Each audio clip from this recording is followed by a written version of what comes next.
J'aimerais que tu bénisses 3 personnes à côté de toi. Yebisae, tozana mwana biso exaucement kobangelo côté.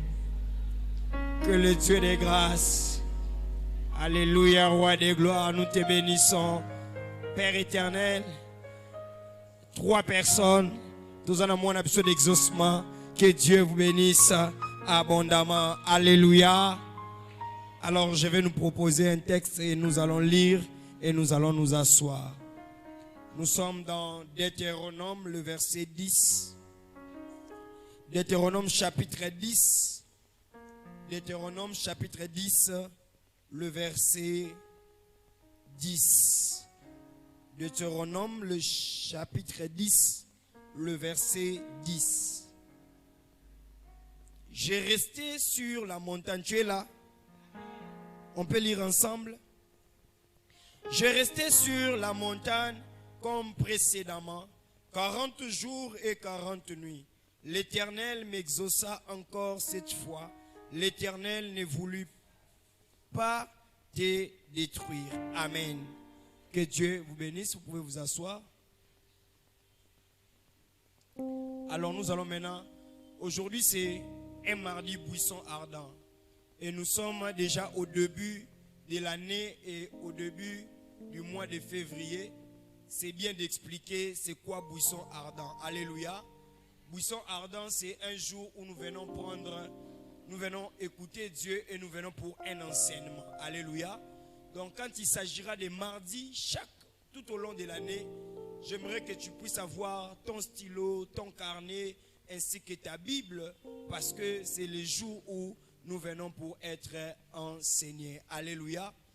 Et vous savez, dans Buisson Ardent, c'est le jour où Dieu rencontre Moïse pour lui dire que mon peuple a longtemps souffert. Alléluia. Et je vais t'envoyer pour que tu puisses délivrer mon peuple. Et ce jour-là, Dieu avait enseigné Moïse pour lui dire toutes les stratégies qu'il fallait mettre en place pour que le peuple soit sauvé. Alléluia. Et aujourd'hui, il ne s'agit plus d'Israël, il s'agit de toi et moi. Et donc cet enseignement peut sauver aussi ta famille. Alléluia. Dis à ton voisin, cet enseignement sauvera ta famille. Et l'enseignement nous donne la connaissance et l'enseignement nous a fermis dans les choses de Dieu. Amen. Donc je vais nous proposer aussi plusieurs textes que nous allons exploiter pour ce soir. Le premier texte était dans Deutéronome chapitre 10, le verset 10. Le deuxième texte, Jérémie chapitre 29, le verset 13.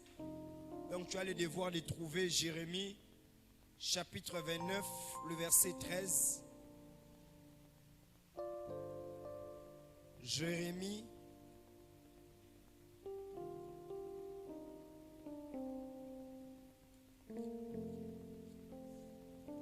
chapitre 29, le verset 13. Tu es déjà là? Qu'est-ce que la Bible dit? Vous me chercherez et vous me trouverez si vous me cherchez de tout votre cœur. Alléluia. 2 Chroniques chapitre 16, le verset 9. 2 Chroniques, chapitre 16, le verset 9.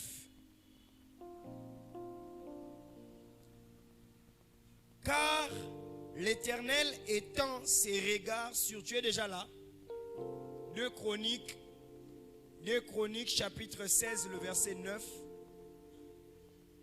Tu es là? Si tu es là, tu me dis je suis là. Ok.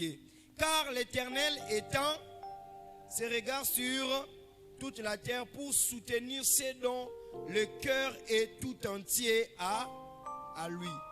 Tu agis en insensé dans cette affaire, car dès à présent, tu auras des guerres. Amen. Mais nous retenons la partie A qui dit quoi? Car l'Éternel étend ses regards sur toute pour soutenir ceux dont le cœur est tout entier à lui. Amen. 1 Jean, Matthieu d'abord, chapitre Mais avant que nous puissions aller à Matthieu, finissons d'abord tous les textes de l'Ancien Testament.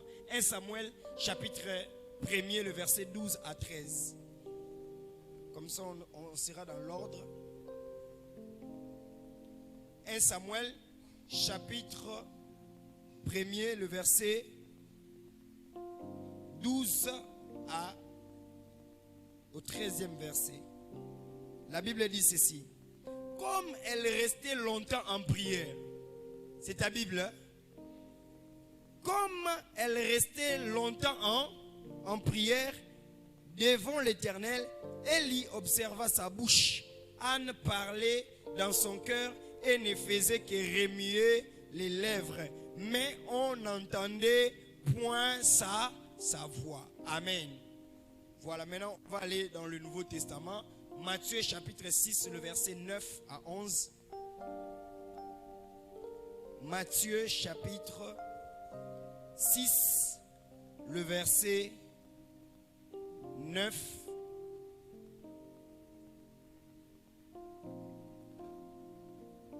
jusqu'au 11e verset. Lisons.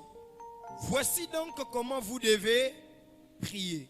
Notre Père qui est aux cieux, que ton nom soit, que ton règne vienne, que ta volonté soit faite sur la terre comme au ciel. On peut s'arrêter à 11, c'est ça, non? C'était 11, hein? Que ta volonté soit faite sur la terre comme au ciel. 1 Jean chapitre 5, le verset 14. Comprenez déjà, c'est mardi, buisson ardent. Même à la maison, tu peux répéter déjà ces livres et Dieu va te faire énormément du bien. Alléluia. 1 Jean chapitre 5, le verset 14. Lisons. Nous avons... apparemment, j'ai seulement une seule personne dans la salle. Hein? Tu as un problème de lecture. On y va. 1 Jean chapitre 5, le verset 14. On y va à haute voix. Que si nous demandons quelque chose selon sa volonté, il nous écoute. Alléluia. Donc je viens là d'étaler tous les versets que nous allons utiliser. Alléluia. Maintenant quand tu vas commencer à écrire l'enseignement, si je dis point 1, je donne les versets et je t'explique maintenant comment est-ce que les choses se passeront. Alléluia. Alors, notre mois, c'est nommé notre mois de quoi? De l'exaucement. Alléluia. Quand on parle de l'exaucement, on parle déjà, quelqu'un doit venir faire quoi? Faire une demande. Amen. Et cette demande-là doit être maintenant faire quoi? Exaucer.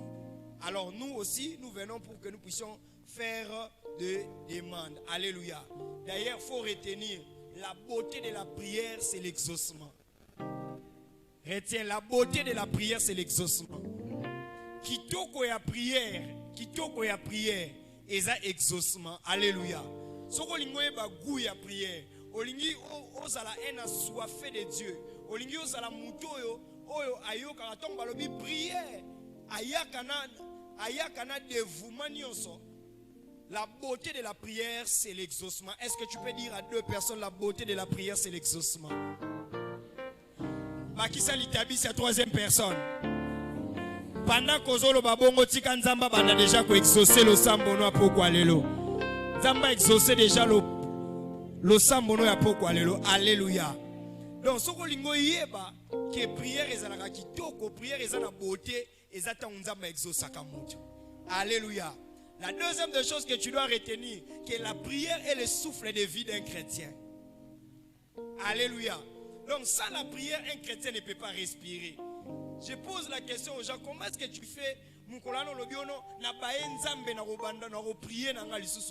parce que la prière, c'est le souffle de vie d'un chrétien.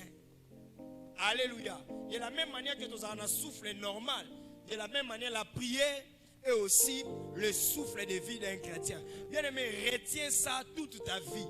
Parce que c'est ce qui va commencer à t'encourager à prier quand tout va bien, quand tout ne va pas et quand les choses sont normales. Alléluia.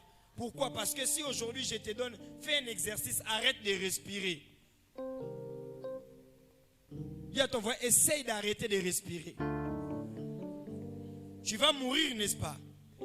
Alors, de la même manière que l'air est indispensable pour notre vie, le souffle de vie est indispensable pour notre vie, de la même manière, pour un chrétien, la prière est indispensable.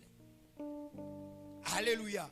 Zala non a problème belé, zala non a souffrance, zala non bateau nyon so ba prier kate. Bien aimé dans le Seigneur, toutes les personnes qui ne prient pas, sachez-le très bien qu'à un certain moment, les problèmes est rattrapé à bango kaka. À tous zala qui sala le roi naza vivant, bien aimé dans le Seigneur, à un certain moment, si tu ne pries pas, tu vas mourir spirituellement et matériellement et physiquement. Je ne sais pas, parce que je ne sais pas comment est-ce que quelqu'un peut aussi mourir. Alléluia. Alléluia. Alors, maintenant, pour arriver à l'exaucement, tu dois maintenant commencer. Tu dois non seulement prier, mais il y a aussi des clés qui amènent à l'exaucement. Alléluia. Voilà maintenant pourquoi est-ce qu'aujourd'hui, ce soir, j'aimerais donner les clés qui amènent à l'exaucement. Parce qu'il y a beaucoup de gens qui prient. Non, non, mon athée, au prier, le lonzamba yanola hati. Au prier, jusqu'à présent, ma promesse est qu'il s'est maté. Chez Dieu, il n'y a pas de problème. Dis à ton voisin, chez Dieu, il n'y a pas de problème. Problème, c'est un biseau bateau. Alléluia. Faut que tu secret. Autant on a prié, autant on a biseau na exaucement. Alléluia. Regarde comme ça fait du bien. Une femme m'a appelé au Canada pour me dire, pasteur, tu sais que tu avais prié pour moi. Yo kane moi na azolela, aleli si moi na nko pour que na yo kane moi na sani. Ça fait du bien quand tu pries et Dieu t'exauce, ça fait du bien. Alléluia. Au comment on a témoignage, au comment ça peut battre. C'est une femme qui venait à la montagne. C'est une femme alinga qui beauté, alinga qui maquillage. Jour à Libosoya na montagne, j'ai prêché. Cette femme s'est dit ceci. Jusqu'à ce que je vais rejoindre mon mari. Deuxième chose, jusqu'à ce que j'aurai un enfant. N'est pas maquillage na vie. Malgré sa beauté, elle venait quand elle la maman ya liputa. Abandé ko tambola nango baninga ba sekai atanga na ba grande école ici d'une famille riche. Mais alors quand il s'agit de ma vie aujourd'hui, j'ai écouté Dieu. Je dois payer les prix. Alléluia. L'exaucement ne vient pas parce que tu es mois à février. Oh, nazo ebiso déjà. Quand ça te que tu es mois à février que Dieu va t'exaucer. Non. Tu dois payer un prix pour l'exaucement. Alléluia. Maintenant dommage. Ezana batumsu aroyo kamateyo lelo. Mais vendredi pour mon été na culte. Dimanche pour mon été. Aroyo zonga na mois de mars. Après le biwa pinzamba exaucement. Alléluia. Dans le verset que Dieu nous a donné ce soir, il y a un verset qui nous fait voir comment est-ce que nous devons avoir l'exaucement. Ça c'est le point 1 dans Matthieu chapitre 6, le verset 9 à 11. Le point 1, la Bible dit quoi? Priez ainsi, parce que les disciples étaient en train de voir dans la vie de Jésus, Azonga na gauche, exaucement, Akene na droite, exaucement, Aksa la prière na maille, exaucement, Asa la prière na zamba, exaucement. Et les disciples ont dit, montrez-nous aussi comment faire quoi? Comment prier. Et la Bible dit, vous allez prier